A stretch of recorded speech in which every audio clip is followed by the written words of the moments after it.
His MVP. Golf swing, right field. Forget about it. Rangers strike first. Goes after the first one. Drills a high fly ball. Left center field. This game is tied. From Javier. Seager hits a high fly ball. Deep right field. A bomb in the first. One swing. Drive. It's tied.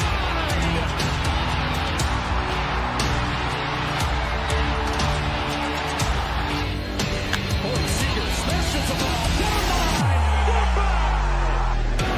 Now Seager to right center field. Way back there. Corey Seager does it again. It's Texas Rangers win the World Series. The Willie Mays Most Valuable Player Trophy presented by Chevrolet. Is there any doubt?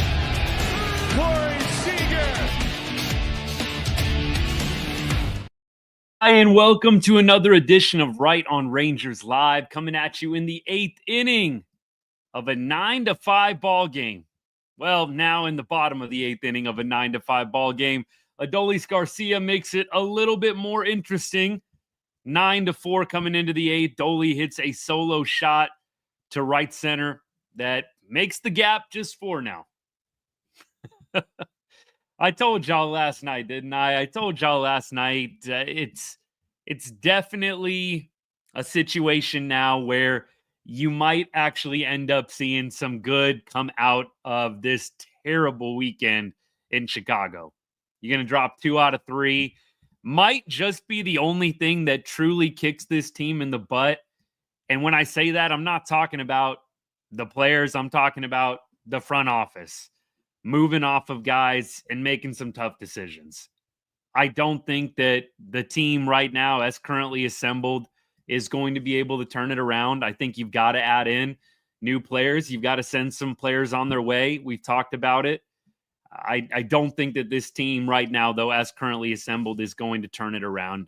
Regardless of Corey Seager coming back, I think that you are going to have to do quite a bit more than that. This team is not a Corey Seager away from suddenly being a juggernaut in the division. And they're not.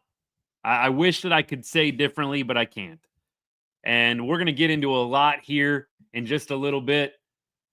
Finish out the game with y'all right now, 9-5, bottom of the 8th, Bosley on. We're going to talk about that horrendous bottom of the 6th. That was just embarrassing. The bottom of the 6th inning. We're going to get into that. We're going to go off. It might not be scorched earth, but it's going to be just about as close as you can get. Keeping it as PG as I possibly can.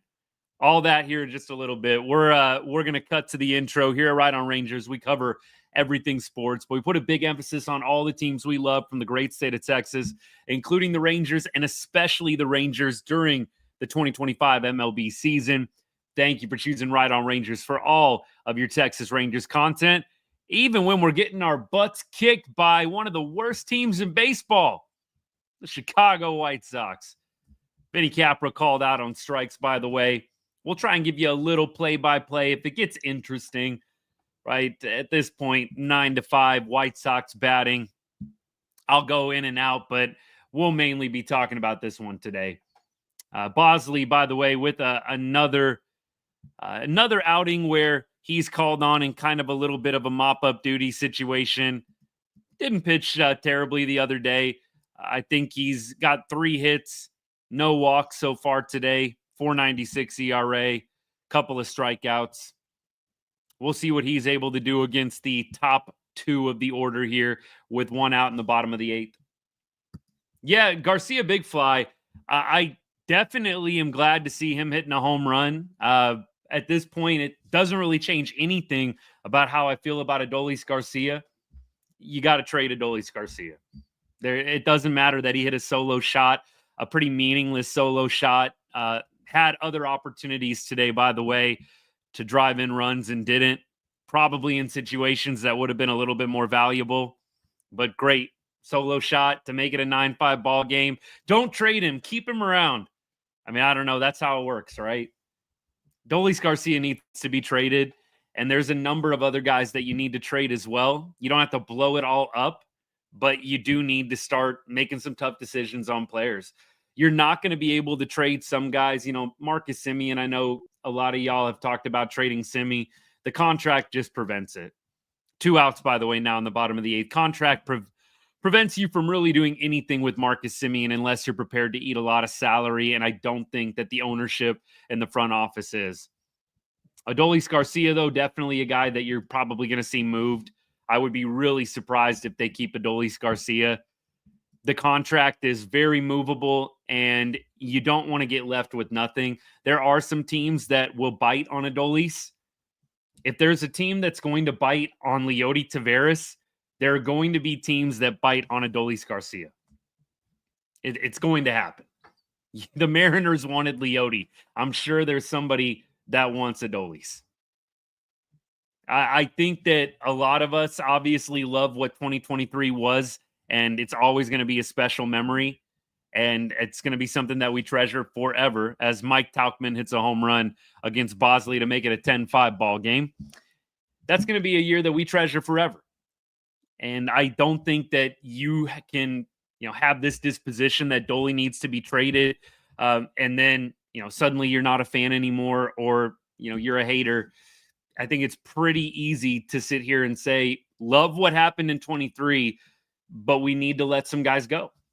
And that's where I'm at with Adolis Garcia. He's always going to be a Rangers legend. I think some people, anytime you talk negatively about a player or you say to trade a player, you must hate him and you must not be a true fan. You can be a fan of Adolis Garcia and everything that he did in 2023 and simultaneously say the dude needs to move on. You got a year and a half left of control on Adolis Garcia. You need to move on. You need to get something for him. And in fact, you should be cheering that he plays well over the next however long. Unless it turns into something crazy, like genuinely he goes back to 2023 ALCS Dolly mode, you should still be trading him. Even if he starts picking it up a little bit. Even if. So the home run today, I know there'll be some people. I posted a reel today about trading Adolis. I know there'll be some people that latch onto the solo shot. Like it's the reason why we shouldn't do a deal for Adolis Garcia. We should. You should still be picking up the phone. Do you see that home run? Good. Now, can we get some bullpen help? Do you see that home run? Good. Can we get some prospects to reload the pipeline? That's what you should be saying if you're Chris Young. I do think a loss like this absolutely will be a catalyst for some movement. I just can't see it happening any other way. Unfortunately, it takes something like this, I think, to sometimes get the fire started. But I just can't imagine they're going to take this one on the chin and do the usual company line. Oh, well, it happens. It's tough. You had a couple bad plays go your way. Whatever, the general excuses that we get from Bochy and everybody else. I just don't think that that's going to play after a couple of games like this. I do think that this game and these last 2 games in particular are going to lead to change. Rangers are going to be on, a 5-game losing streak, 6-game losing streak after today. Is that right? Not good. Just not good. It's definitely not all lost. I'm not saying that I feel like the season is lost. I don't want anybody to get it twisted. But I just think that at this point, it's becoming crystal clear. You've got to have new guys. You cannot do it with this team as currently assembled. Even if Corey Seager comes back, even if Evan Carter comes back.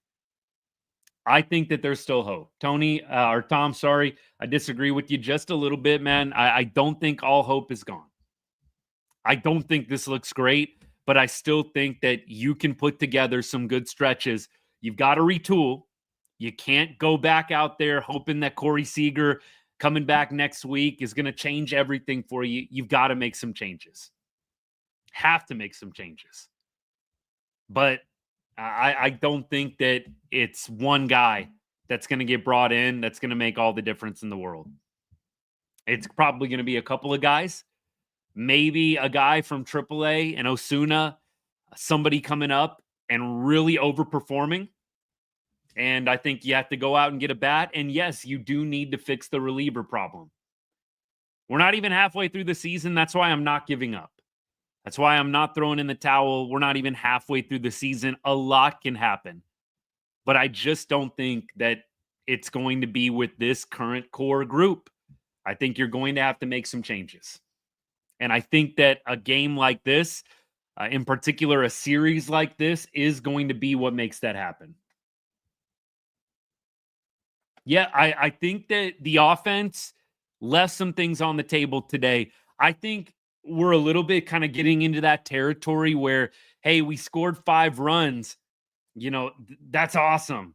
It's really not that awesome against a team like Chicago. Can we just be real? I don't think that we should be celebrating the offense today. The offense got lucky on a couple of these runs.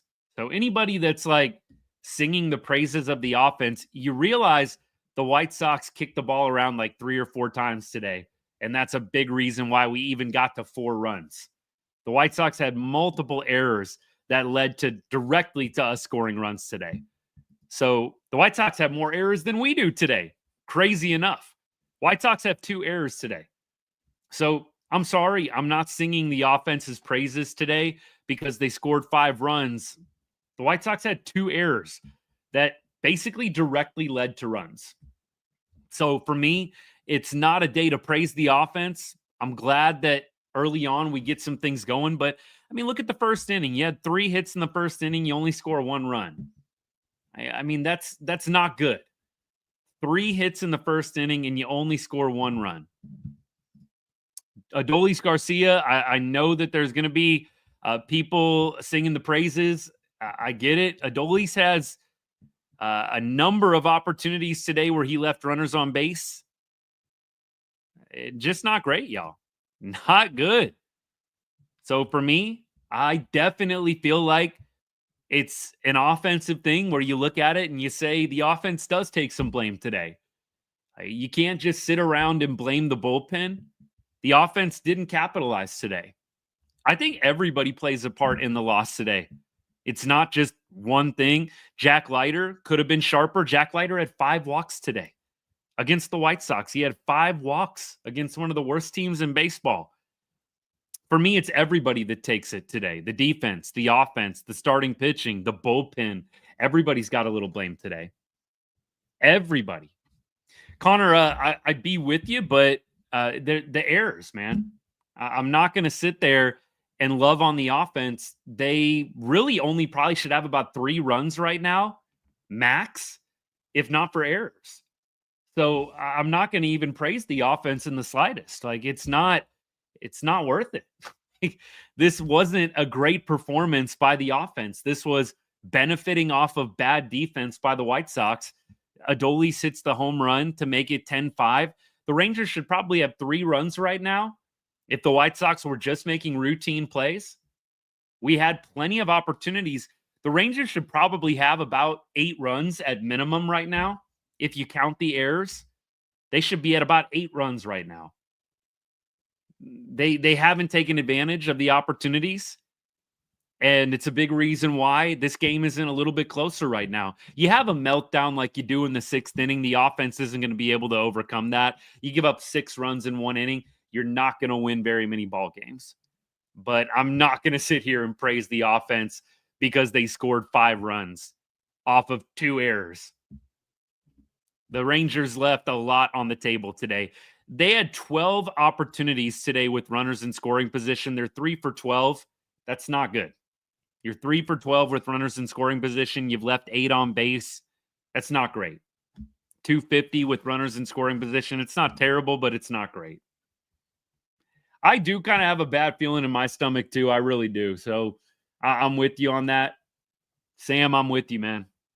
I got a bad feeling in my stomach too. That 6th inning, let me talk a little bit about the 6th inning. And by the way, YouTube, I'm still hanging with y'all.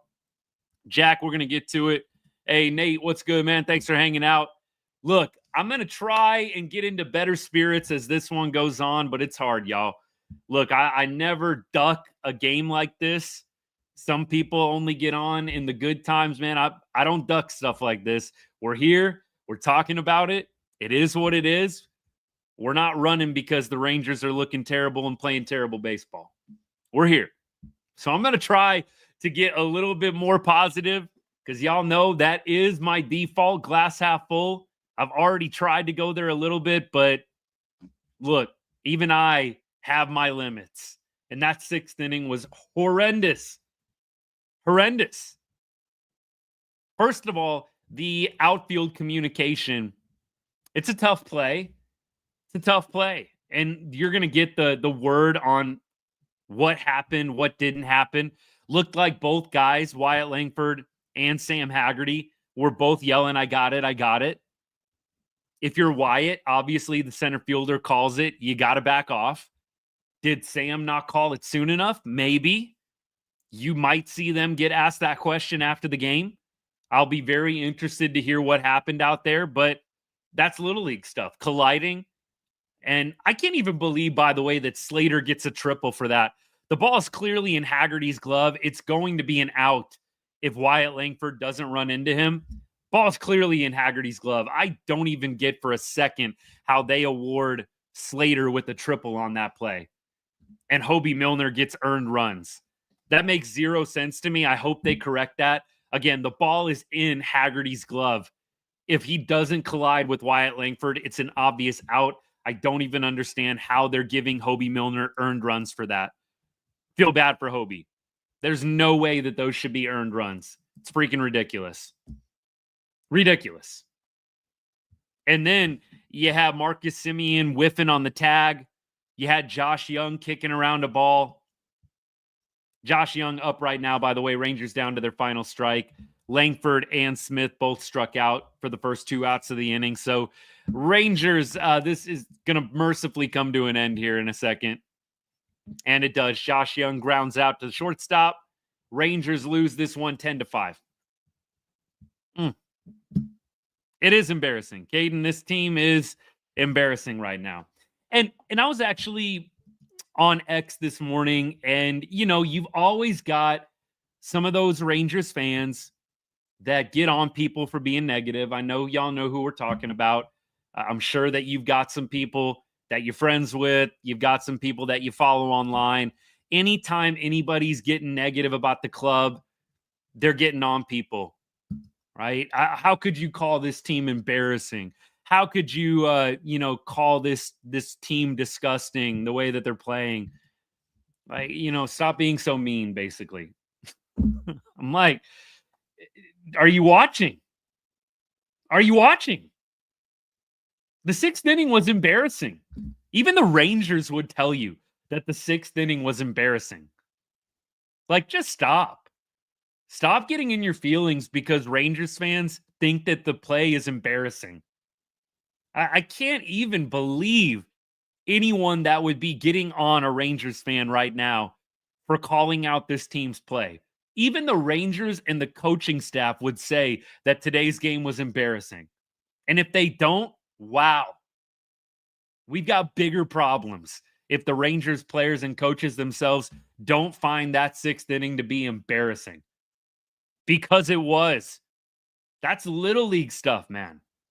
That's YMCA Little League starting to learn how to play the game stuff. Guys running into each other, booting ground balls, whiffing on tags, not taking the obvious outs.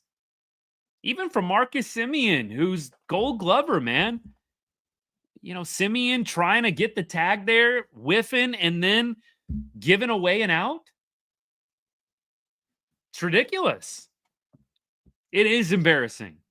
And I can't even believe that there would be some people saying that Rangers fans need to back off. This is embarrassing. These guys are getting paid millions of dollars. It's okay to call it like it is. It's embarrassing. I'll try and get to y'all's comments, man. I appreciate you. They did go for cheap bullpen. And the reason why they went for cheap bullpen, Philip nailed it. The reason why is because they didn't want to go over the luxury tax. And that's on ownership. I don't know if that's a CY thing. I don't think that you can necessarily put that on him. I'm sure CY would have loved to have gone out and re-signed Kirby Yates. Would have loved to have gone out and gotten a couple of the other big name relievers. He had a budget to work with, and that's Davis, and that's the ownership group. And I think that you've got to be careful railing on Chris Young. He didn't have all the money in the world to work with. So I definitely think that CY definitely overshot a little bit on the offense. And what I mean by that is I think that he overestimated the bounce back. I think a lot of us did. Not just CY. I think a lot of us thought that the offense would bounce back a lot better, and they haven't. And so I do think you can put something like that on CY. The bullpen needed to be totally retooled, and CY, I think, did the best that he could with the bullpen. Now, does that mean you can't go out right now and make a trade and make it better? Absolutely, you can. But the focus was the offense. We know that the bullpen needed help too. I think CY did his best. Chris Martin being out hurts right now. It hurts. But you need more than just Chris Martin coming back. The focus was the offense, and I do think you can fault CY for thinking that a lot of these guys on offense were going to bounce back. Clearly, they thought Adolis Garcia was going to bounce back, and don't even come at me with the homer today like Dolly's back. I'm glad he hit one home run today, and one AB today was quality. He did have a productive out on a 50-mile-an-hour ground ball that ended up advancing the runners. Don't even come at me with Adolis Garcia home run today. He's back. Adolis Garcia is not back. The home run today, pat on the back, good for you, buddy. Adolis Garcia has not played well, and he's not in a good stretch right now. I'm glad he hit the home run today. They need to trade Adolis Garcia. There's a number of guys I think that they need to consider trading. I don't think that you can trade Marcus Semien. The name that I'm kind of gravitating towards right now, in all honesty, is Tyler Mahle. I wonder if Tyler Mahle, I don't want this to be true, y'all, but I just wonder if Tyler Mahle is going to start being in play for a trade. You still have DeGrom, you still have Evo, but do you trade a Tyler Mahle to potentially go and get a bat, to potentially go and get a bullpen piece? I don't know. I think Tyler Mahle is going to become more and more in play as the deadline gets closer if the Rangers can't figure it out. You've got a bullpen. You got a bullpen issue. You've got starting pitching depth. It makes sense that they would be interested in trading some starting pitching to try and fix other holes. Mahle is going to be gone. If we're sellers at the deadline because we're 10 games out of the playoffs, Mahle is going to be gone. It's just how it is. I do kind of wonder, though, even if it's kind of on the borderline, right? If we're on the borderline, do you really want to get nothing out of Tyler Mahle? I think you got to consider it. If the Rangers are not firmly in a playoff spot, I think you have to consider dealing Tyler Mahle. You're not going to be able to send Adolis to AAA. I do think he has one minor league option, but I wonder, I don't understand the system perfectly. I did look up FanGraphs. He has one minor league option remaining. So maybe you could send Adolis down. I don't think they're going to do that, though. Look, one large scoop. I agree. I think you've got to consider a Mahle trade. The only way you don't trade Tyler Mahle is if you are firmly in a playoff spot and it's like a catastrophe needed in order for you to not make the playoffs. I just don't think you can risk it at the deadline, not getting value out of guys like Adolis Garcia, Tyler Mahle. Adolis Garcia's got a year and a half left of team control before he becomes an unrestricted free agent in 2027. Why would you want to get nothing for Adolis Garcia? Why would you want to get nothing out of that? You're not going to see guys like Evan Carter get traded, Unk. I don't think that's going to happen. I think they're going to end up keeping a lot of the guys that are controllable. And when I say controllable, I mean 2+ years. I do think anybody that has less than 2 years of control is probably going to be potentially up for a trade. I think anybody less than 2 years of control is most likely going to be at least not untouchable. I'm going to look up a couple of guys and just see, like, who do the Rangers have that is less than 2 years of control? Right now, definitely Adolis Garcia, Tyler Mahle. Jonah Heim also has less than 2 years of control. Jonah Heim is an unrestricted free agent in 2027. So Jonah Heim could also, I think, be a trade guy. And I like the way Jonah Heim manages the staff. The bat has only been okay this year, but I do love how Jonah Heim manages the pitching. I think you've got to give him credit for some of the starting pitching success. Jonah Heim is a great framer back there, and I think he manages the staff well. But with less than 2 years of control, he's another guy I would probably consider trading at this point. You've got guys that you can bring up. You've got, Higgy, who you can definitely also put on the trade block as well. But I think at this point, you have got to have pretty much everybody on the table if the Rangers are not in a better spot in a month or so. If this tailspin continues, definitely. Definitely. And you might even see some bigger names as well. I don't know. I think that they're going to keep Evo and DeGrom. I don't think those guys are going to be touchable. I don't want to overreact based on a really bad loss. I don't think Evo and DeGrom are going anywhere. I don't think Seager's going anywhere. I don't think Simeon's going anywhere. I don't think you're going to find a trade partner for Simi or Jock Peterson at this point. There might be a team willing to take Jock off your hands. Maybe. I don't think anybody's taking Marcus Semien. Unless you kick in a bunch of top prospects, I don't think anybody's taking Marcus Semien. At that point, it just becomes a detriment anyways. You're giving away farm prospects so people will eat salary in a trade.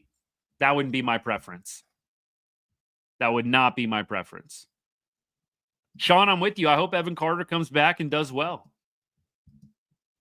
Gio, I don't think the Rangers at full health are going to be making the playoffs at all. I think you've got to get Seager back. You've got to get Evan Carter back. One large scoop, I think that Semien is probably going to get benched eventually. I know that's a bunch of what y'all have been saying. Just bench him. You're paying him anyways.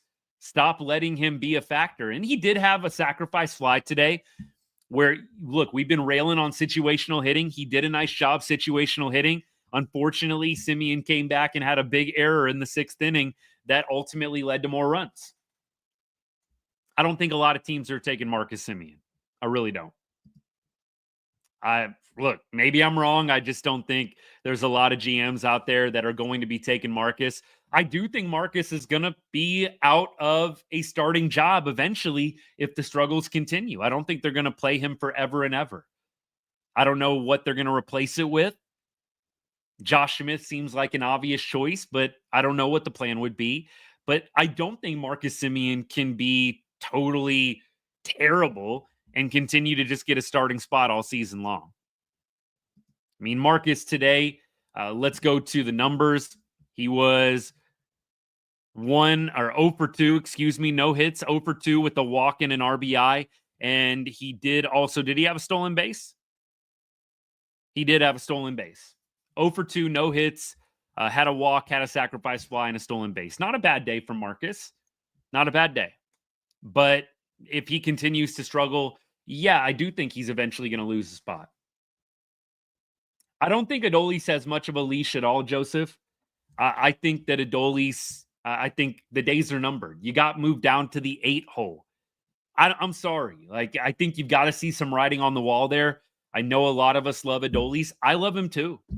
I know that doesn't shine through in me saying trade him, but I think both can be true. I think you can love Adolis Garcia, but also acknowledge it's in the best interest of the club to trade him. You do not want to get left with nothing, and there are 100% a number of teams that would be interested in Adolis. That was another kickback, little brushback that I got from some people on the video I put out today about Adolis Garcia and trading him. Who's going to take him? Who's going to want Adolis? There's a number of teams that I think would be very interested in Adolis Garcia. They obviously saw what he did in the playoffs. The defense has still been very, very good this year. His bat is clearly something that needs to improve. I guarantee you there are teams that will look at Adolis and say, we can tweak a few things and get him back to 2023 form. Absolutely.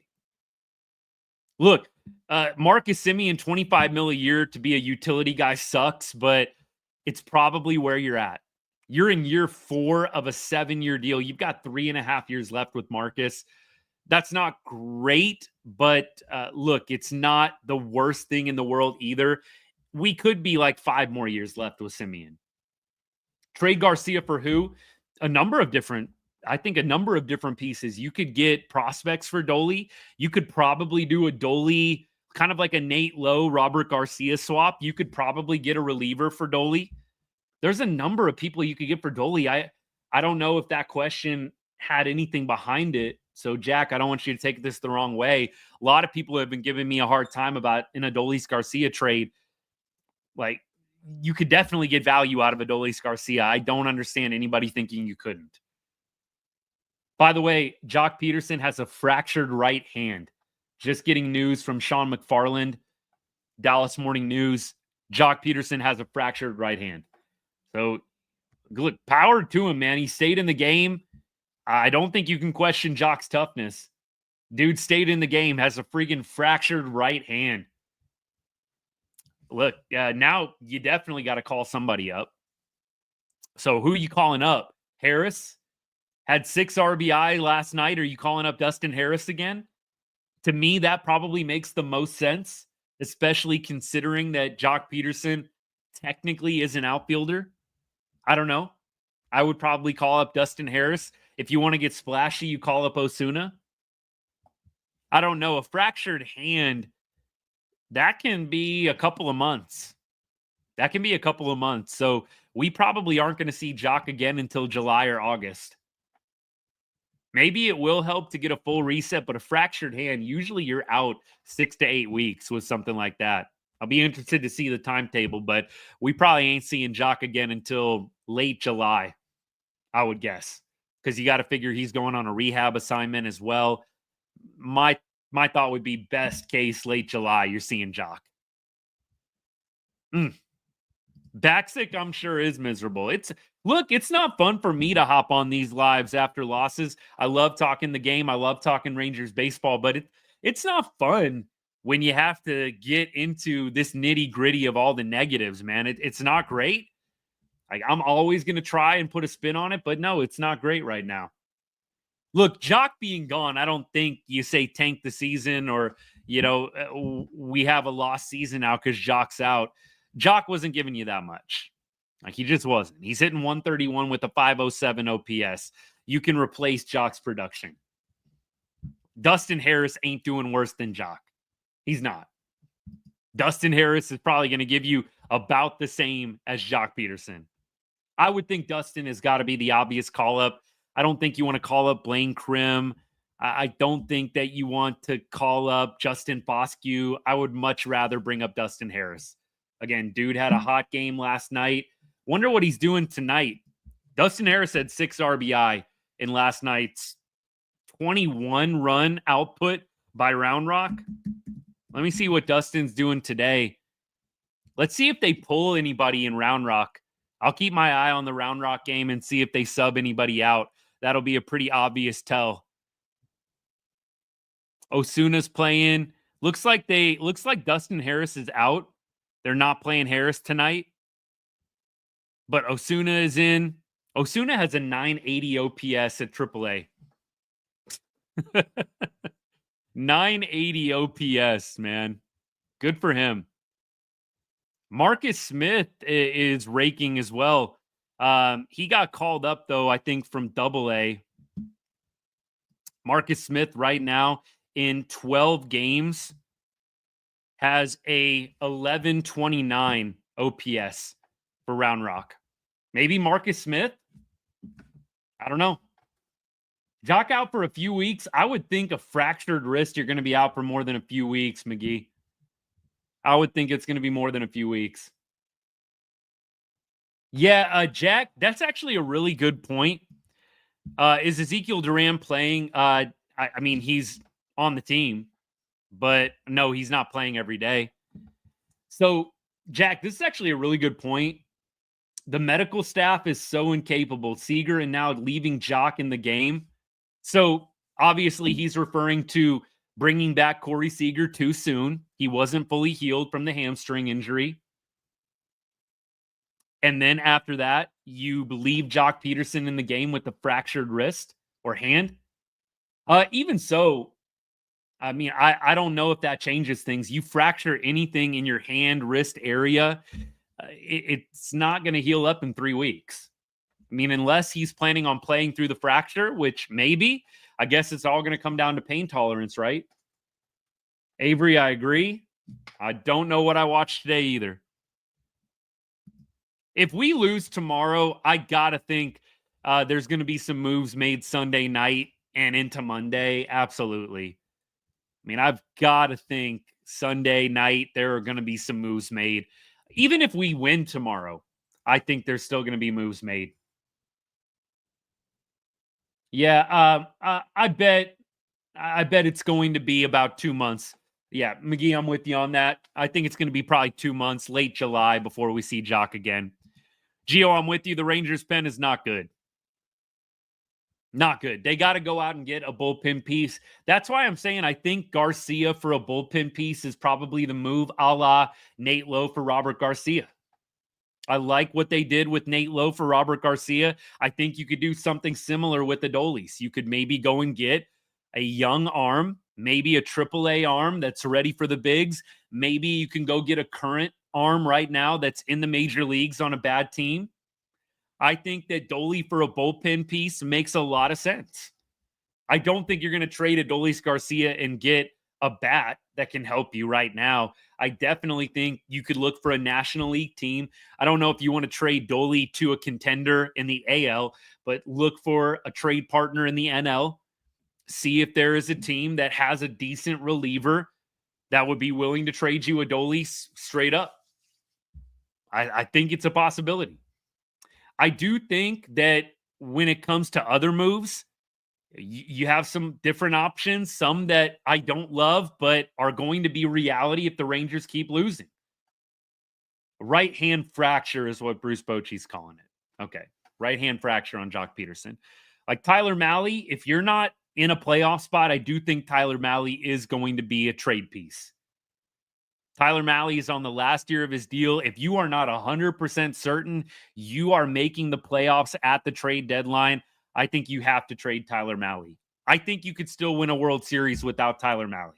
If you have Jacob deGrom, Nate Eovaldi, and it's meant to be, right? If it's meant to be, if the Rangers in the second half go on this epic run, even if you trade Tyler Mahle, I still think you can be successful. Jonah, I think anybody less than 2 years of control has got to be at least considered for a trade. Let me go to Spotrac and let me look up the Rangers contracts as best I can. Jonah Heim is less than 2 years of control. Adolis Garcia is less than 2 years of control. Let me look at all the 27 guys if I can here. Okay, here's less than 2 years of control.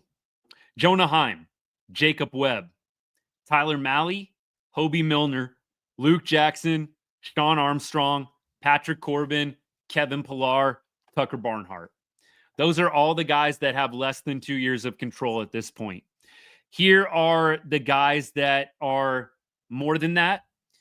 You've got Higgy, Peterson, Evo, Duran, Smith, Young, Berger, Semien, DeGrom. I think all those guys, for the most part, are probably going to be untouchable. I don't think you're going to see any of those 9 guys that I just named out traded. I don't think Higgy, Peterson, Evo, Duran. Duran, I think I could see traded. I take it back. I think you could definitely trade Duran. Josh Smith, no. Josh Young, no. Jake Berger, no. Simi, no, just because of the contract. And DeGrom, no. So out of those 9 guys that have more than 2 years control, I think Duran's about the only one. I think that's it. I think everybody else is tradable.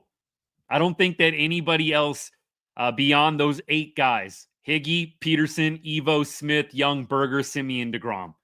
I think everybody else can be traded or is expendable.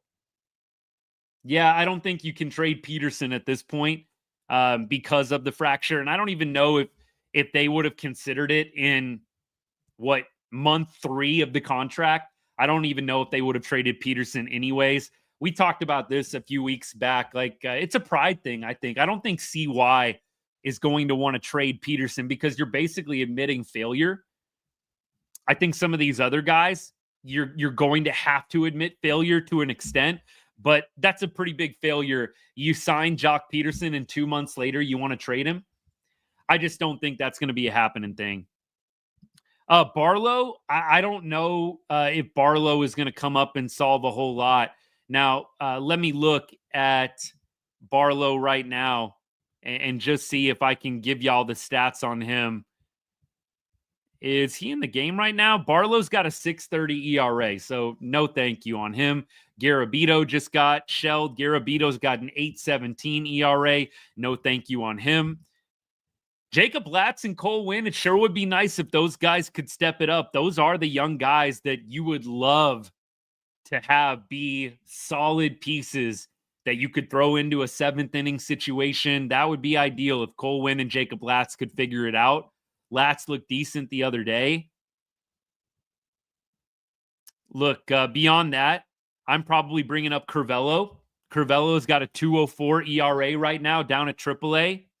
Dane Dunning, no, 7.07 ERA. I think, though, Curvelo is definitely a guy that they will look to bring up. Teodo's got a 7.11 ERA this year. I don't think you're bringing up Teodo. I think it's going to be Curvelo. Maybe Alstrom, 2.84 ERA. Block, 3.52 ERA. I mean, look, you don't have all these guys on the 40-man. Mark Church, I think, is coming off an injury. I just think at this point the options are limited in AAA. Maybe Alstrom. He's been a solid lefty so far this year. Walks are a little high, or Curvelo. It's probably one of those two dudes that I'm looking at in AAA. I don't think there's a whole lot else that I'd be really interested in bringing up at this point. Keep going. Yeah, look. A couple of prospects in Adolis for Luis Robert. Look, Luis Robert looked good today against us. He's not having an awesome year. He's hitting 192. I know that he had 3 hits today. It kind of drives home my point even more. Luis Robert has a 192 average, and that was after having 3 hits today. So I don't know how high I am on a Luis Robert trade. Probably pretty high, one large scoop. I mean, if you're going to be out with a fractured hand, I would think it probably is going to be a 60-day situation. I don't think that's going to be a 10-day. I don't know. We'll see what happens with Jock Peterson. We will see what happens. Appreciate all the love, y'all. I wish we could be doing this under better circumstances, but here we are. Here we are. Yeah, Robert was 170. Robert is not really the guy I would love to trade for. I know he looked good today with the 3 hits. The body of work, though, for me, I'm not high on Robert being a guy that's going to help us turn things around. I think I said it a couple nights ago, and all my longtime listeners, I know y'all got to hear repeats, but thanks for hanging with me. You got to go get a guy that's a sure shot, or as sure of a shot as possibly can be. So I want a guy that's hitting above 250. If you're going to spend any kind of prospect capital to go get a bat, it's got to be a guy hitting over 250, around an 800 OPS. It can't be worse than that. Like, you've got to go get a sure shot. You cannot spend it on a guy who's a maybe. And I would say a guy hitting 192 is a pretty big maybe at this point. McGee, that's an interesting one. Trade Evan Carter is the comment. And Marcus Semien, and maybe a team eat some of the salary. I don't think they're going to trade Evan Carter and Marcus Semien in a package. I mean, that's kind of what you would have to do to entice a team to take Marcus Semien's contract. I think Semien, I'm not getting on anybody. Don't take this the wrong way, but I think we've got to move off Semien. I just don't think that they're going to be trading him, and I don't think any team is going to be interested in him. So I just don't know how valuable it is to even talk about. Marcus Semien, I think, is going to be around for a couple more years. We might be able to get rid of Semien when he has less than 2 years of control and you have to eat a little less money. but I don't think you're going to get rid of Marcus Semien before he has less than 2 years of control. Get Jackson Holiday? That sure would be nice.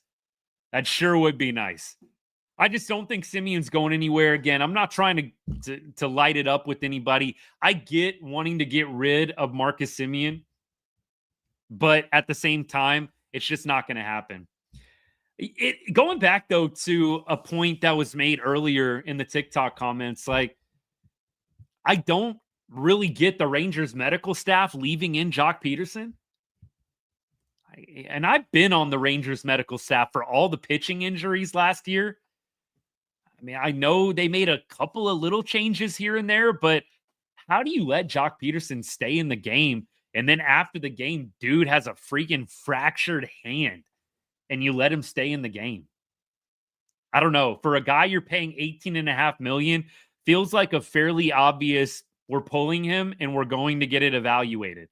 You're paying him $18.5 million a year. Just seems a little odd. And then bringing Corey Seager back too soon. I don't know. Philip, the only thing I would say about that point is we did make the Aroldis Chapman trade before the trade deadline. Wasn't that a June trade? I don't think any trades are happening before June, but I do think that June is possible. Medical staff does need a talking to. They do need a talking to. Pretty wild that Seager comes back too soon, and now Jock Peterson stays in the game with the fractured hand. What are y'all doing? What are y'all doing? We keep going here. Keep going. Today, positives. Positives.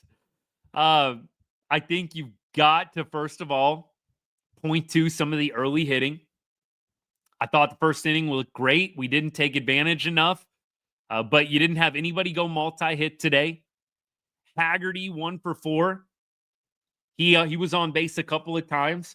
I think Haggerty and the production you've got from Haggerty is what you wish Leote could have given you. I think that Leote probably at this point, definitely not quite at what Haggerty has given you in terms of production. It's not leaps and bounds better. Don't take it the wrong way. But I like Haggerty. I think when Evan Carter comes back, obviously he's going to see less time, but I think that stands out to me as a positive. Josh Smith, nice double today, and he took a walk as well. Good to see Smitty getting back on track. He had a rough 7-game stretch there, on base a couple of times today. Wyatt Langford did have a nice double, he had a nice line drive single. He was 1 for 5 today with 2 Ks. He is still not, I think, living up to the expectation we all had for him. He's in a tough spot, happened to be basically a number 1 producer right now in this lineup, hitting in the 3-hole. Josh Young, 1 for 5. Berger had a disappointing game today for me. Berg definitely left some things on the table, it felt like. Too much looking. I think he had a strikeout looking today. Just not great. Not great. And then other than that, Higgy, I know he had a nice little RBI today. Good to see him. Little ground ball up the middle. Doley has the home run. I think it comes a little too late. He did have a 2-out situation. Runners on first and second, 2 out. Couldn't come through. That would have been huge to tack on runs at that point. And then Marcus Semien, I think a good day by Marcus Semien standards. 0 for 2, but you have a sacrifice fly, you work a walk. Not the worst day for Marcus Semien. Jack Leiter, way too many walks. Way too many walks for Jack Leiter. Look, he got out of it. He got out of things, but he had 5 walks today. And honestly, Jack not being able to go more than 5 innings was hurtful today. The bullpen did not have it. It would have been nice to have Jack Leiter go in 6 innings. It would have been nice. Raw B, we kind of talked about this already, and, we might agree to disagree, but I don't give the offense a lot of credit for scoring 5 runs today. If you want to, you do you. The offense benefited from multiple errors from the White Sox. The offense probably only scored about 3 true runs today. The offense got very lucky that the White Sox were kicking around the ball, and they benefited directly from those errors. So, no, I don't give the offense a ton of credit today. Like, it was good enough to win. We probably should have had 8 runs today at minimum. We wasted opportunities today offensively, and we got lucky to score 5 runs because the White Sox aren't very good out in the field either. That's okay. Hey, by the way, if it's not for you, it's not for you, right? Not going to offend me. I would just say examine whether they're true or not. I think there are some channels that absolutely will blow wind up your skirt the entire show. That's not what I'm trying to do, buddy. So before you get on for negative or glass half empty, evaluate whether or not what I'm saying is accurate. I mean, did you watch the game? I don't know how you could be positive after a game like this.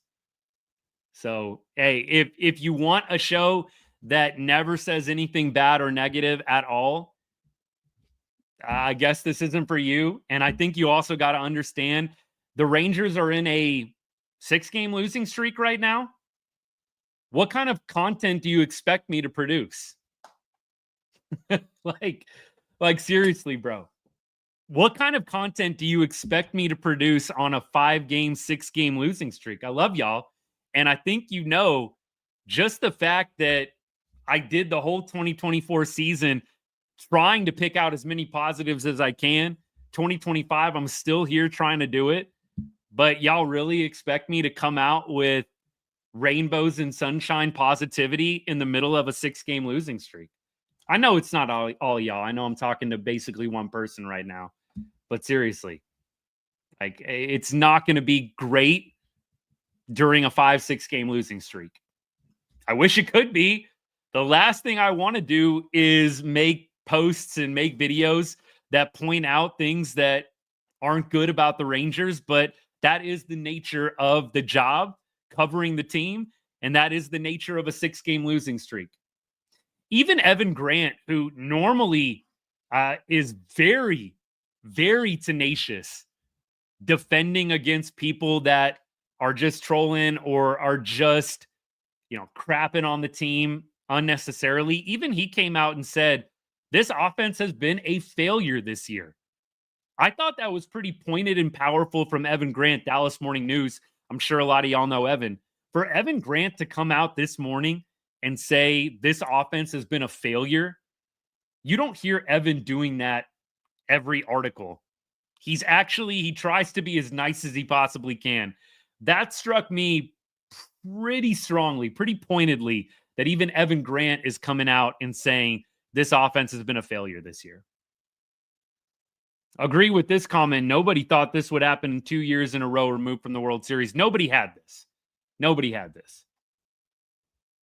Ryan, I'm with you. And look, all is not lost. You want the positivity? Here's the positivity.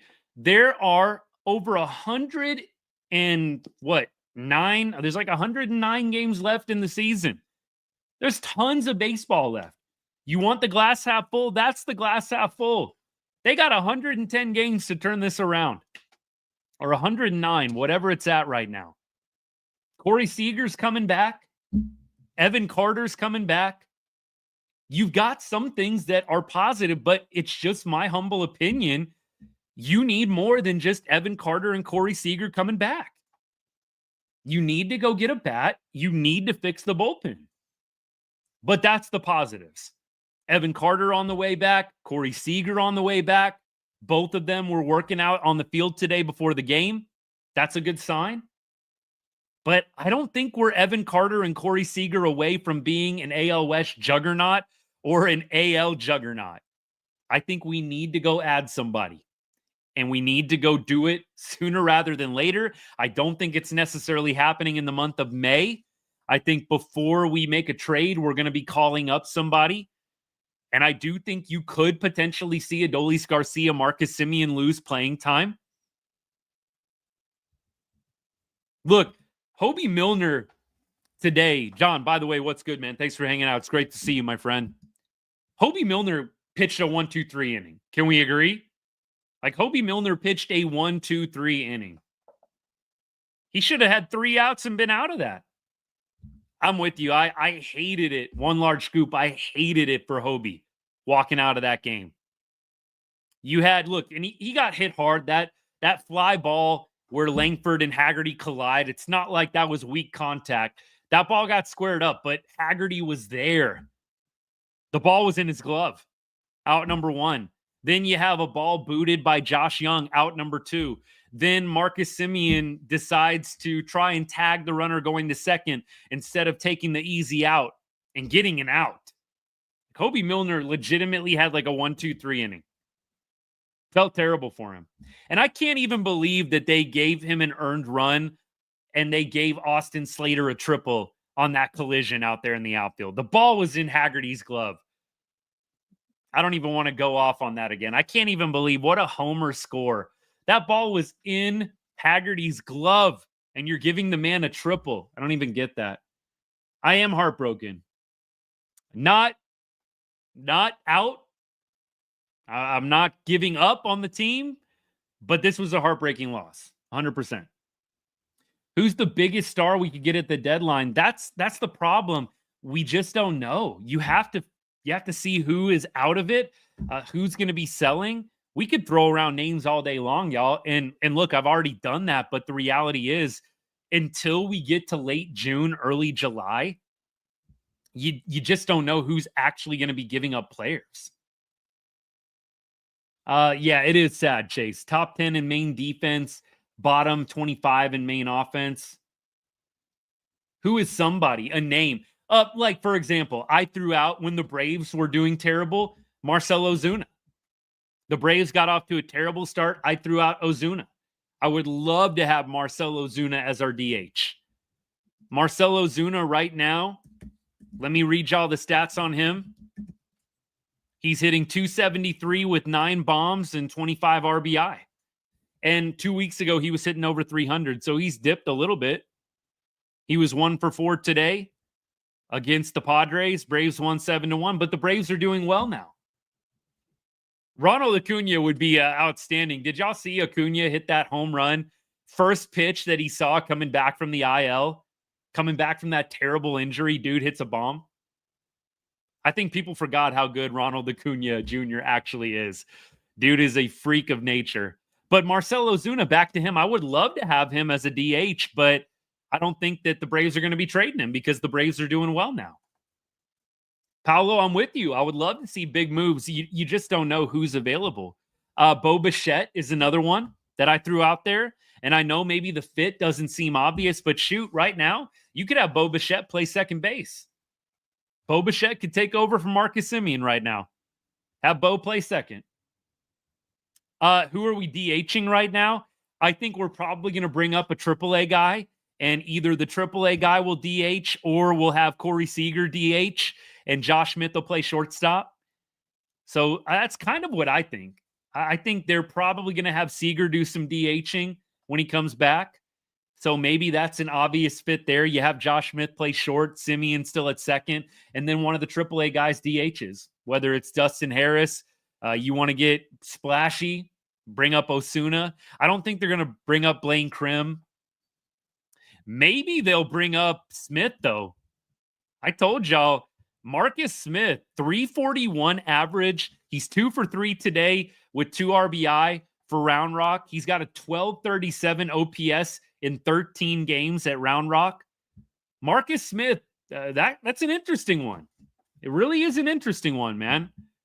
I think it's going to be one of those guys getting a call up, though. Keep going. Adolis with a meaningless home run today. Watched video trading Adolis. Yeah. Adolis, look, it's good that he hit a home run today. I want teams to see that and maybe be a little bit more interested in giving us something a little bit better for him. Even if Adolis has a nice little turnaround, I still say to trade him. Why? Because he's got years of control, and you don't need Adolis Garcia, in my opinion, in 2025 to win a World Series. You've got other pieces. You've got better pitching than you had in the 2023 year. I don't think Adolis is an integral part of the Rangers turning it around. I think that you could actually still be very competitive in the AL and in the AL West without Adolis. Absolutely. If he started killing it, maybe you think twice. He goes on some, godlike run over the next month. Sure. Whatever. 10 homers in 10 days. Yeah, I think you're probably doing a double take. But if he doesn't, it's still kind of ho-hum, home run every 7 or 8 games. Trade him. Chase, I think that's getting a little bit too out of bounds, but I like the ambition. Somebody said Adolis for Judge. Yeah, I don't think that's happening, but Adolis for a solid bullpen arm? Yes, please. Adolis for some AA prospects to reload the farm? Sure. I don't think that you've got to get a major leaguer for Adolis. You just got to get something. You can't have Adolis walk in free agency in 2027. You're not signing him past 2026. Like, I don't know why you would give Adolis Garcia any kind of contract beyond what he's got right now under team control. Don't know why you do it. I think at age 34, why would you want to give Adolis another contract? He'll be 34 years old when he becomes an unrestricted free agent. There's no reason to not trade him and get value. Adolis for an actual closer, I don't think is probably going to work out, but I do think you could get Adolis for think about the Nate Lowe, Robert Garcia deal. I think you could do something like that. You get a guy who's maybe on a team that's not doing great, and maybe you can do a swap, Adolis for a Robert Garcia type arm. It's not going to be like a bona fide closer, but I definitely think that you could get Adolis Garcia for somebody like that, for a Robert Garcia type. I do think that he'll get offered. I don't think that you're going to DFA Adolis. I think there's too many teams that would be interested. So I don't think you're going to DFA Adolis. I do think that you're going to try and get whatever value you can out of him. So for me, that's got to be step number one. And then I think any of those guys that I named out, y'all, I want to say them again for anybody joining late. You've got a number of guys that have less than 2 years of control left on the contract. And I think all these guys could potentially be trade pieces. Some of these guys aren't good enough to be valued in a trade, but I'll just read off the list who has less than 2 years on their contract. And it's Adolis Garcia, Jonah Heim, Jacob Webb, Tyler Mahle, Hobie Milner, Luke Jackson, Sean Armstrong, Patrick Corbin, Kevin Pillar, Tucker Barnhart. Those are all the guys that have less than 2 years of control. And I think Caleb Martin is another guy. Josh Spores is also 2027 free agent. John Gray, of course. I don't think we mentioned John Gray. We've been talking about him for a long time.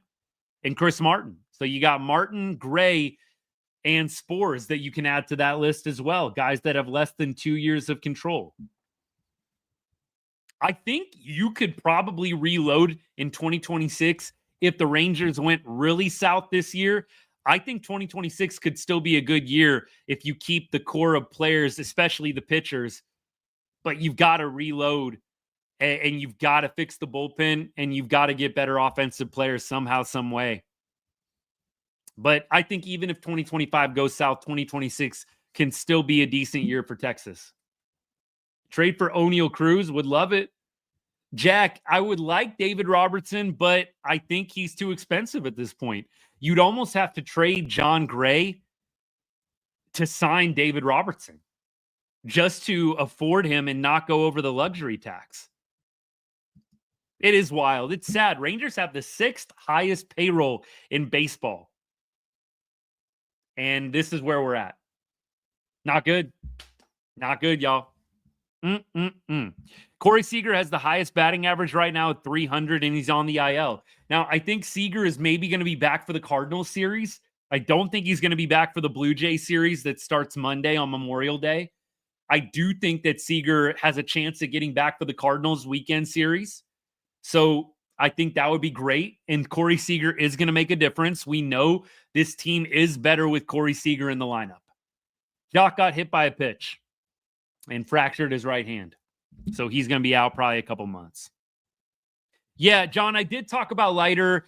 It was gutsy. It was definitely a grind. He stuck it out, man. And he limited the damage, but 5 walks against the White Sox, man. You got to be coming right after the White Sox guys. Like, I'm sorry, there's a couple of dudes you got to look out for, but there's no reason you shouldn't be challenging the White Sox hitters. The team is 16-35 or whatever the record is. So the 5 walks, just unacceptable. Definitely disappointed that we didn't get a little bit of a sharper outing out of Leiter. You really felt like he could have dominated the White Sox today, especially considering what he did against Houston. You just wish you could get a little more consistency out of Leiter. A little more consistency. No reason to have 5 walks today. Avery, I'm with you. I was a big fan of Santander. Now, the last time I checked, Anthony Santander was not having a great year with the Blue Jays, and we're going to get to see Santander next season. Excuse me, next series, not next season. Santander is hitting 188 right now, though. So I think the Rangers kind of like Anthony Rendon.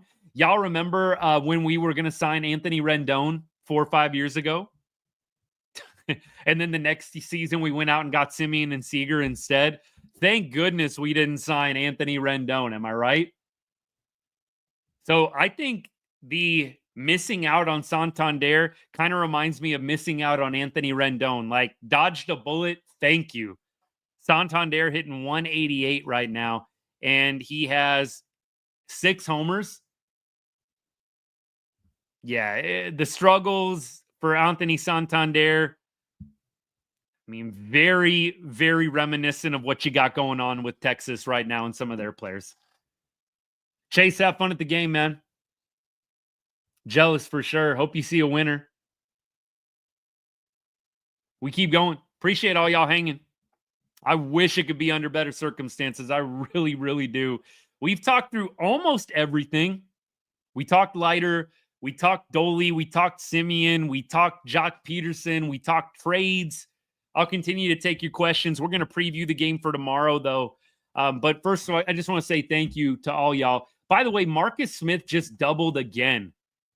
Marcus Smith is now 3 for 4 with 3 RBIs, has raised his average at AAA to 357 with a 1277 OPS.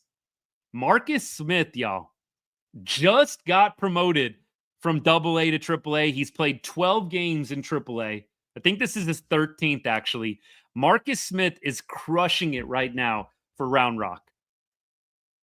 Dude just doubled in another run. 3 for 4 on the day. And he's got 8 total bases. Dude's raking. Maybe he's the call-up we need. Maybe have him come up and do some DHing. And funny enough, guess what position he plays? Right field.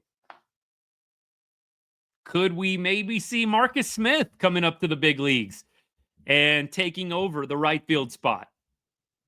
John, I don't know if Smith's coming up. It's just what I would like to see. I'd like to see either Harris, Smith, or Osuna. Right fielder. Marcus Smith, 3 for 4 with 3 RBIs. He's got a 1277 OPS in 13 games at Round Rock. At this point, don't you try it? Dude's hot as all get out. Bring him up. See what he's got. Now, the only thing is, he's not, I don't think, on the 40-man. So you got to make an adjustment there. And Osuna isn't on the 40-man either. Dustin Harris is. But I'm willing to try anything. Let's call up the guy that's hot as ever in AAA. See what he's got. David Robertson is still available, but he's too expensive. You'd have to trade John Gray. You'd have to trade some other guys in order to stay underneath the luxury tax. That's the problem. David Robertson's a great idea, y'all. But with what Davis and the ownership wants to do with the luxury tax situation, you got to get rid of somebody to make room for him. It would open up a spot, I believe, yes. If you move him to the 60, I do believe that opens up a spot. That's why I think that they'll probably do that. So then there's your Marcus Smith addition. Add Marcus Smith to the 40-man, bring him up. So I think at this point, that's probably what's going to happen. We'll see. I'm very curious. I'm looking at my phone right now. TikTok, y'all are on my phone right now. I'm trying to look and see if we get any notifications for a move. I'll definitely announce it. But that would be my decision. I would bring up Marcus Smith. He's killing it in AAA right now, or you bring up Dustin Harris. We definitely miss Robertson and Yates, though. Absolutely. Did it look pretty good in the beginning? Yeah, it did. The bullpen was looking great in the beginning. But Luke Jackson falters, Martin goes down with an injury, and suddenly we're in a free fall. Trade everything for Skeens. That's the spirit. I will say, see why my only criticism of Chris Young. I think that he bet a little bit too much on the offense rebounding, and they haven't. I think he was a little bit handcuffed with spending, so I think you got to give him that. But I do think that Chris Young overvalued the offense, and he definitely thought that there were going to be some resurgences, and there haven't been. So I do think it's fair to criticize Chris Young for thinking that more guys were going to bounce back and turn it around, and they haven't. Appreciate all y'all hanging out, and thank you, by the way, to all the comments, the likes, people that have followed while we've been on the show. We're not done quite yet. We got to preview the game for tomorrow, but I want to say a special thank you to everybody that's hanging out today that is a paid subscriber or paid member, either on TikTok or on YouTube. Greatly appreciate you guys. Look, any support means a lot. Just hanging out with me after games like this, it means a lot to me. So I want to say thank you. And look, I know a lot of y'all have been hanging out with me for a while today and over the course of the season and even back into last season. And I just want you to know I'm grateful for the support. Over the past few weeks, I've started something new and something that I think is catching on pretty nicely. It's a real small way, if you love what we're doing here at Right on Rangers, that you can give back. It's a $2.99 membership or subscription to the show, and here's what it gets you. Priority comments and replies as the show continues to get bigger and bigger. Like right now, we do pretty good getting every comment read in almost. I know I missed some. We do pretty good getting almost every comment in. But as the show gets bigger, it might be tougher. And I'm definitely going to be prioritizing paid subscribers and members with the comments. The other thing, a exclusive private Discord chat that we have going on during games and then also late night hours, pretty much round the clock 24/7, honestly. And it's been great so far. There's several paid subscribers on TikTok in the chat hanging out. And I know that we have had an awesome time chucking it up, shooting the breeze, talking Rangers baseball. Wish it could be a little bit more positive, but that's kind of dependent on the Rangers play after a game like today. So again, a $2.99 membership on YouTube or on TikTok get you access to that private Discord chat. And so I just ask that you consider it. If it's not for you, no big deal. We're going to continue to do a bunch of stuff on the show here that's always going to be free. The lives, the reels that I put out. But if you're looking for a way to support the show, again, you like what we're doing here, that subscribe button for TikTok right next to the chat. Tap that, get subscribed, DM me after the show, and I will absolutely get you the details for that Discord. Justin, appreciate that support. By the way, Justin, one of the paid subscribers on TikTok, he's in the Discord. It is great. It's a great community we're building. So I appreciate you considering it. If you're on YouTube or anywhere else, here's the link. You got to copy and paste it into a browser, but there's the link for you to become a YouTube member. And then if you do not have any other socials and you're on YouTube, you can email me. It's just austin@rightonrangers.com. And I'll get you that information that way as well. John, we definitely go off a little bit in the Discord chat. We do. We go off a little bit. I mean, we don't hold back. Like we try and keep it, I would say, as PG-13 as possible, but we don't hold back sometimes in the Discord chat. It's a lot of fun. And look, I appreciate y'all considering, but again, thanks for any support that you're willing to give. It means a lot. It all goes to support me and the content that I put out here. And a small fee but $2.99 is $2.99. I get it. But we definitely will make it worth the time and worth the money. I think it definitely is going to pay for itself over time 100%. So appreciate y'all. Thank you so much for considering. Let's get back to the show. So tomorrow's game. Let's start flushing this one out, shall we? Tomorrow, we've got Patrick Corbin on the bump. And if my computer will load, I will tell you who is going to be pitching for the Chicago White Sox. Probably somebody that we don't know. Probably another no-namer that's going to look really, really good against us. That's kind of how it goes. It is Patrick Corbin versus Martin. Right-handed pitcher, 3.49 ERA, 2-5 on the season. Seems pretty solid. Davis Martin is his name. He has faced a few of the Rangers hitters. So looks like Barnhart 1 for 4 against Martin. Duran 0 for 3. Doley 1 for 2 with the home run. There's a Doleys. 1 for 2 with the home run against the White Sox probable starter for tomorrow. Kevin Pillar 0 for 1. Marcus Semien 0 for 2. So you really only have 2 hits off of Martin. 2 hits. It's kind of a mixed bag, small sample size, though. Against Corbin, Benintendi 2 for 4. Slater looks like he is 7 for 18 with a home run against Patrick Corbin. Tauchman 1 for 3. Taylor, the right fielder, is 4 for 10 with 2 bombs. Tice 0 for 2. Vargas 0 for 3. So you got to look out a little bit for Slater. Benintendi, got to look out for him a little bit. And then Taylor. Those are the 3 guys. Those are the 3 dudes. Got to watch out for them. But I do think overall, pretty small sample sizes. I like how Patrick Corbin has been throwing the baseball. You look at Patrick Corbin's numbers over his last 3 starts.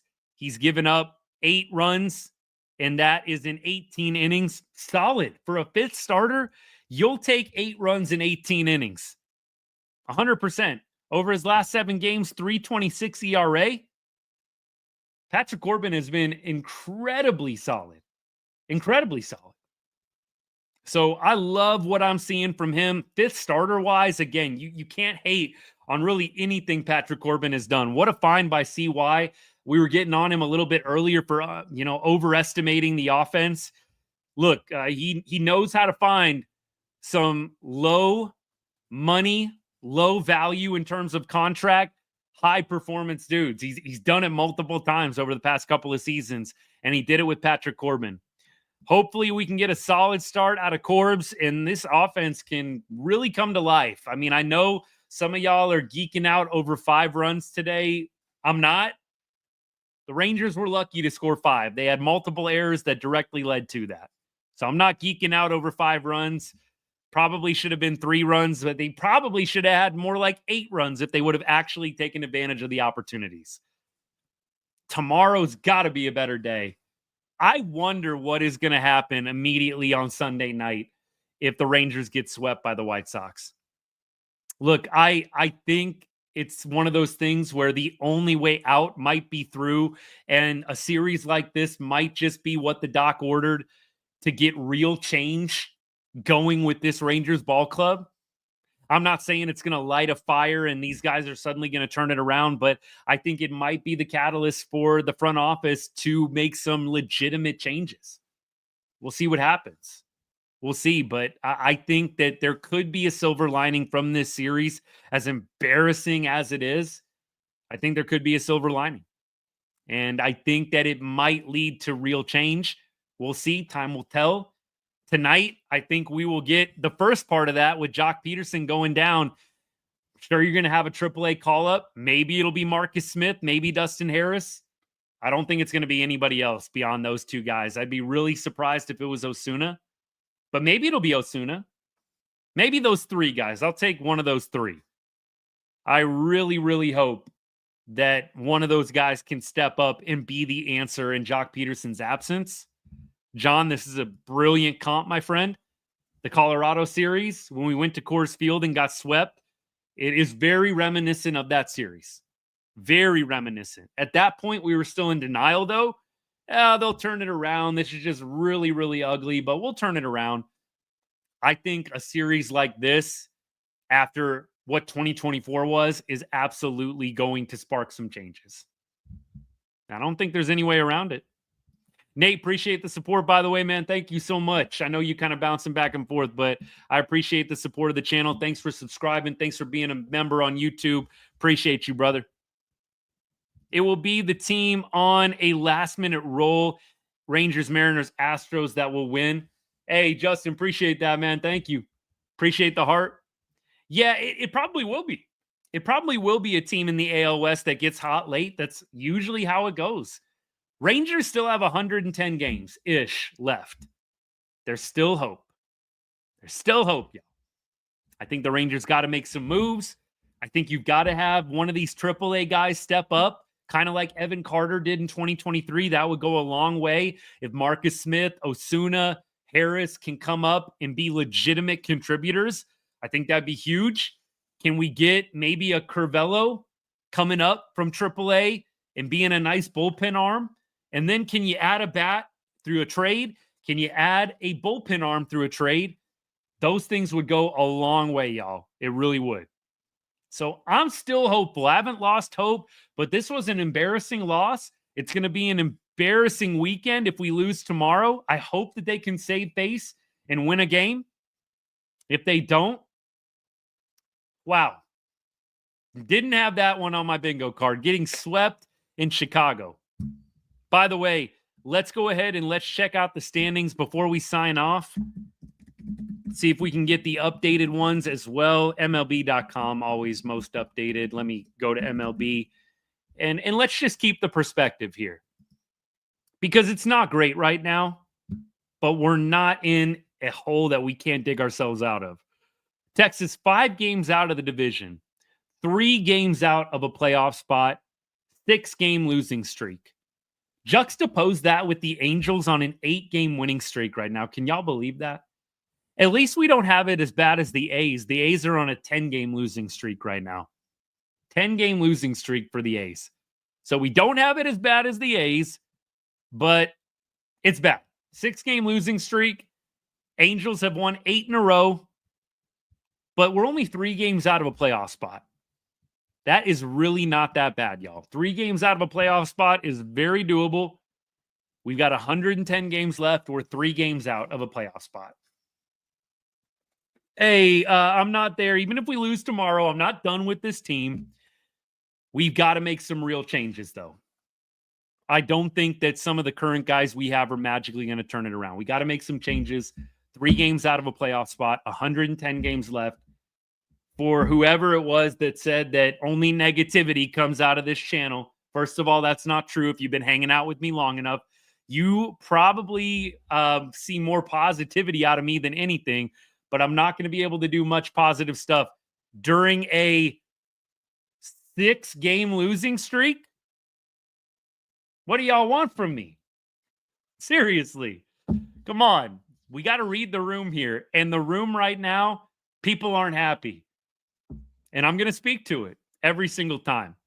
One Large Scoop, are you serious? Thank you, man, for the membership. Hey, send me an email. If you have me on other socials, you can DM me. Like if you're on TikTok or Instagram or anything like that, you can DM me. But if you don't have any of those, man, send me an email at austin@rightonrangers.com. Austin@rightonrangers.com, and I'll get you hooked up, okay? I know I forgot the .com there, my friend, but I can't say thank you enough. Thank you for becoming a member on YouTube. That means a lot, man. I'm going to get you in the Discord. You won't regret the decision. I appreciate the support. It's going to be an awesome time. It's going to be fun as the community gets bigger and bigger. Like I've always said, like we're trying to make this a little more than just a reaction page. We want to make this a real community in Rangers Nation, a real voice in Rangers baseball. And we're getting there. I really do think we are. It's step by step, day by day, but y'all are helping out a ton through your support. And I couldn't say thank you enough, man. Thank you so much for your support today. Appreciate you. All right. My reaction after the loss today, I think you can guess what it was like. Not good. Put a tent on the circus. I think that is the overarching theme for today. Put a tent on the circus. That 6th inning, oof. This game is like one that sticks with you in your nightmares. And that's why I'm going to do my best to have a good rest of the night with the fam. Flush this one out. I think we're having some ribs tonight. Looking forward to that. Maybe there's something better on TV besides baseball and watching other teams in the West win and go on 8-game winning streaks like the Angels. Did the Astros lose today? Do we at least have that solace? Seriously, what are the Astros doing today? Did they win? They won today. They beat the Mariners, though. Okay, so at least the Mariners and the Astros beat up on each other. All right, that makes me feel a little bit better. I don't love that the Astros win, but if they have to win, at least they're beating the first-place team in the division. Put a tent on the circus. That's the theme for today. And hopefully tomorrow we get a lot better play all the way around, man. I think they're going to do it. I think we get a win tomorrow. We go play a great game on Memorial Day to honor all of our troops and people that have served. Military, man. Y'all know my brother. I've talked about him. He's in the Army. I love this month honoring our armed forces. Thank somebody. If you know somebody, a friend, even if it's an acquaintance, somebody at work that you know has served, thank them, man. Ultimate sacrifice. I would not want to be doing what my brother is doing. I've got crazy amounts of respect for him. It is a huge, huge sacrifice. I'm not even too proud to admit that. I don't think I could do what he does. Incredible. Thanks somebody, y'all. Thanks somebody in the armed forces. I surely hope we honor them with a great game of baseball on Monday. But let's get a win tomorrow. Let's go into Memorial Day with some positive energy. Get a win for the troops on Monday. And then hopefully get back on track with the series win against the Blue Jays, man. That's the plan. Nathan, appreciate that. I'll pass it along. Let's go on a 100-game winning streak. Yes. Let's do it. Let's go. Oh, man. Go Astros. Boo. We can't end on that. We can't end on that, man. It didn't feel great. It didn't feel great. I'll say that. But you know what? It felt actually probably better than this loss. Love the warrior, hate the war. Yeah, look, we've all got our opinions about different wars and conflicts. And I think we all understand military members, they don't have a lot of choices in that. And not that we need to take it to a political place at all, but I agree with the sentiment. Respect the people serving. I know we don't always agree on the battles and the conflicts and everything like that, but I think we all can agree. We respect the people that are serving, especially the people that are on the front lines. They don't get a say in all that. They're just trying to honor and serve their country. So I couldn't agree more with you, Pastor. Appreciate you, man. All right, y'all. Thank you. Appreciate everybody hanging out. We're going to go ahead and wrap up the show. We'll be back tomorrow. Hopefully after another Rangers win. Let's break this 6-game win streak or 6-game losing streak somehow, some way. I don't know what the Rangers got to do. They got to do something to get some better juju, some better vibes going on in the clubhouse. They got to break this losing streak, y'all. Hope they do it. Let's go ahead, though, and end on that note.